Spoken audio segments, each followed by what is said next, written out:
Et salut à tous, bienvenue dans ma cantina. J'ai mis le t-shirt de circonstance, pourquoi? Parce que je viens de voir The Mandalorian et Grogu dans un multiplex UJC et je voulais vous donner à chaud mon avis sur le film. Je vais essayer de faire pas trop de spoilers, je vais pas faire très très long.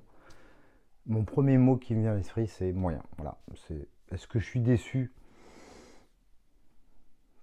Pas tant que ça parce que je m'y attendais, j'avais déjà parlé dans une vidéo. Voilà, je suis avec d'autres personnes qui ont trouvé ça carrément mauvais. Moi, j'ai pas trouvé ça mauvais, j'ai trouvé ça moyen, moyen moins, on va dire. Voilà.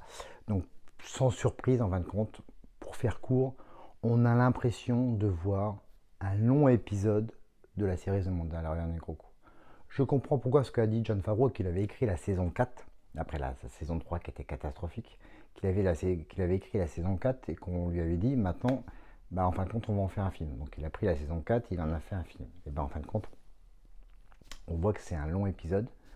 Et je pense qu'en une saison 4, ça aurait pu être plutôt pas mal, mais en long métrage de 2h12, pas tant que ça, quoi. Et il y a plein de choses qui vont pas dans le film. Il y a des choses qui sont bien aussi, mais il y a plein de choses qui vont pas. Et là, je viens de voir un truc qui. Je suis pas étonné, je suis étonné. Je me demandais, je posais la question du budget du film. C'est 165 millions de dollars. Ce qui est pas beaucoup en fin de compte pour un Star Wars. Je pense que la campagne marketing a coûté beaucoup plus d'argent dans le monde entier vu tout ce qu'ils ont fait, parce que j'avais eu la chance de voir la preview de 20 minutes. Et d'ailleurs, la campagne marketing est peut-être mieux que le film. Mais bon. Alors voilà, donc je vais pas y rester longtemps. J'essaie de faire pas trop de spoilers. L'ensemble, donc j'ai trouvé ça très moyen. Les effets spéciaux sont assez inégaux dans le film. Leur, euh, leur écran 360 qui est utilisé dans les séries télé de Book of Boba Fett, Mando, Ahsoka, tout ça, rend bien en série télé. Là, ça rend pas au cinéma. On voit que au niveau effets spéciaux, on est assez déçu. Il y a des beaux effets spéciaux, mais sur l'ensemble des effets spéciaux de plus de 2 heures de film, c'est pas génial. La mise en scène, plutôt bien réussie. John Favreau sait tenir sa caméra, ça c'est plutôt pas mal dans l'ensemble. Je suis pas déçu là-dessus. Niveau, je commence par là, niveau acting, bah, c'est Sigourney Weaver, je m'attendais, voilà, on adore tous Sigourney Weaver, quoi, c'est la star, quoi. Elle est là, elle joue pas, quoi. On dit, bah, je suis venu prendre un chèque et basta, quoi. Il y a deux autres choses qui me gênent. Il y a Martin Scorsese qui fait un rôle, on le voit dans la bande-annonce, bah, la voix, ça correspond pas du tout au personnage, alors que George Lucas avait cette fibre de faire ça avec Jar Jar Binks, par exemple, ou avec plein de personnages d'aliens sur les 6 films qu'il a produits et réalisés. Ça, il savait le faire. Bah, là, c'est complètement raté. Et ce qui est le plus raté, c'est le personnage de Rotazot, qui est un des personnages principaux du film.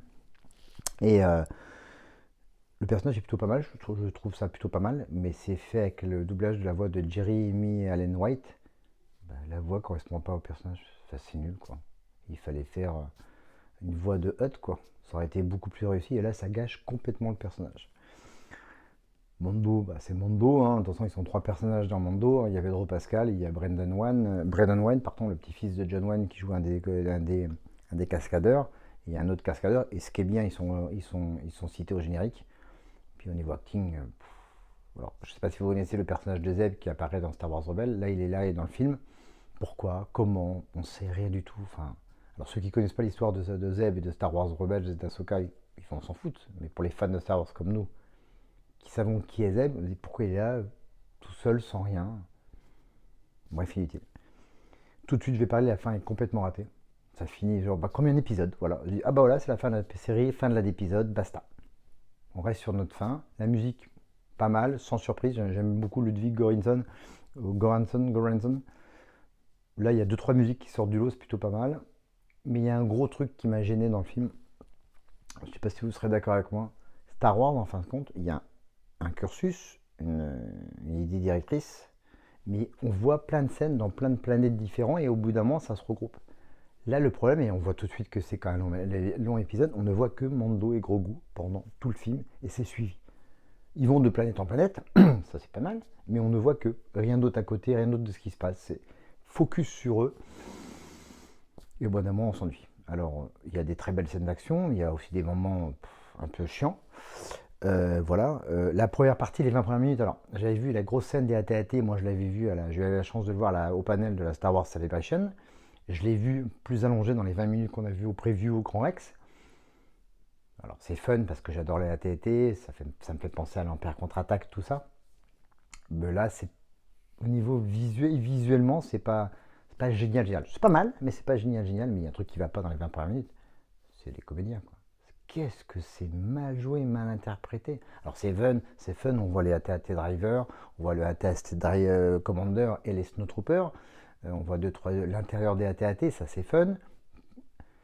La scène d'action est plutôt pas mal, mais qu'est-ce que c'est mal joué.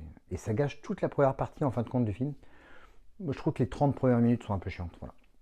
Voire un peu plus. La deuxième partie du film, quand on voit les Twins Hut, etc., bon, je ne vais pas vous en dire plus, j'en ai déjà dit beaucoup, ça c'est plutôt pas mal, ça rattrape un peu la première partie du film. Le film dure 12h12, je dirais, il y a les 45 premières minutes, allez, sont ennuyeuses. Voilà. Donc c'est dommage. Et je vous dis, quand on regarde le film, on a l'impression de voir un long épisode d'une série télé. Je ne sais pas comment vous le dire, ce qu'on ressent, mais c'est un peu ça.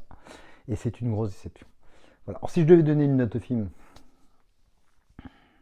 je mettrais un peu plus de la moyenne quand même. Je mettrais 11 ou 12 sur 20. Pour la campagne marketing, par contre, je mettrais 10 sur 10. Ça, c'est super réussi, quoi. Voilà, donc mon premier avis à chaud en sortant, voilà, je suis sorti de la salle il y a 2 heures, de Mandalorian et Grogu, réalisé par Jon Favreau. Pedro Pascal, je sais pas quoi vous dire, de toute façon, on le voit 5 minutes sans casque. Ça aurait été quelqu'un d'autre, c'est pareil. Il fait une voix off en fin de compte. Donc c'est pour ça que je vous disais tout à l'heure que c'est bien que les deux stunt performers, alors je me rappelle plus, il y a un Black qui joue celui le spécialiste des armes, et Brendan Wen qui joue le personnage des cascades, ou l'inverse. Ils sont cités tout de suite au générique, c'est très très très bien, parce que en fin de compte on les voit une grande partie du film, enfin, on les voit entre guillemets, et on les voyait aussi en grande partie dans les 3 saisons de Mando et Grogu, particulièrement dans la saison 3 où Pedro Pascal n'a jamais mis un pied sur le set. Il n'a fait que la voix off. Voilà. Alors, j'avais surkiffé les 2 premières saisons de Mando et Grogu. Book of Boba Fett et saison 3 enfin, les 2 premières saisons de Mandalorian, pardon. The Book of Boba Fett qui a suivi et la saison 3 de Mandalorian, ça a été une catastrophe, ça a tout pourri. Ça rattrape un peu, mais c'est même pas au niveau des 2 premières saisons et surtout de la fin iconique de la saison 2 de Mandalorian. Voilà, bah dites-moi vous, quand vous allez le voir, ce que vous allez en penser en commentaire, ce que vous avez aimé. Entre nous, c'est quand même beaucoup mieux que les sequels. Ça rattrape pas les sequels évidemment, mais c'est beaucoup mieux, mais c'est très moyen. Et 11-12, je dis ça parce que je suis peut-être pas complètement objectif, je suis un peu plus objectif. Et moi j'ai des copains, et mon fils qui était avec moi, et il met même pas la moyenne du film, quoi. Donc voilà, bah écoutez, vous ferez votre propre avis. D'habitude les Star Wars, je vais les voir plein de fois au cinéma. Je ne pense que je n'y retournerai pas le voir, pour vous dire. Même les sequels, je les ai vus plusieurs fois au cinéma. Je pense pas que j'y retournerai. Peut-être une deuxième fois, mais c'est même pas sûr. Alors en général, j'y vais 4-5 fois. Donc ça sent un peu la cata au box-office. J'en ai déjà parlé dans une ancienne vidéo. Les reviews, les vraies reviews, hein, pas celles des sites de fans, hein, sont assez moyennes, très moyennes ou pas bonnes. Bon, je vais mettre de côté celles du Monde de Libération qui sont ridicules. Mais voilà, en général, ils mettent 3 étoiles, quoi. Mais ça vaut pas plus. Ça vaut pas plus et je pense qu'au box-office... oui, les previews disent que ça va faire 160 millions de dollars le premier week-end dans le monde entier. Donc hein, ça va être un coût de 70 millions de dollars aux États-Unis, c'est-à-dire que ça va être encore moins que ce qu'a fait Solo à l'époque, qui n'était pas une réussite. Je ne sais pas combien ça va faire en général au box-office, mais ça ne fera pas plus, je pense, dans le monde entier, pas plus de 500 ou 600 millions de dollars, ce qui ne sera pas une réussite. Alors, par rapport au budget, ils vont gagner de l'argent, mais on espère que le prochain Star Wars au cinéma, qui sera Starfighter en mai 2026, ça sera beaucoup mieux réussi, et j'y crois un peu plus, étonnamment. Et d'ailleurs, on ne sait pas grand-chose, il y a beaucoup de secrets sur le film, et je trouve que c'est plutôt une bonne chose, parce qu'on a su beaucoup de choses trop rapidement sur Mandalorian et Grogu. Bon voilà, je m'arrête là, j'attends vos commentaires. Déçu, moyen, comme on pouvait s'y attendre. Voilà ma review à chaud de The Mandalorian et Grogu, réalisée par Jon Favreau. Le film dure donc 2h12. Allez voir l'IMAX, ça peut rattraper le truc un peu. Voilà, moi j'attends vos commentaires. Bon, je vous dis à très vite, likez, partagez, boostez, merci de vous abonner.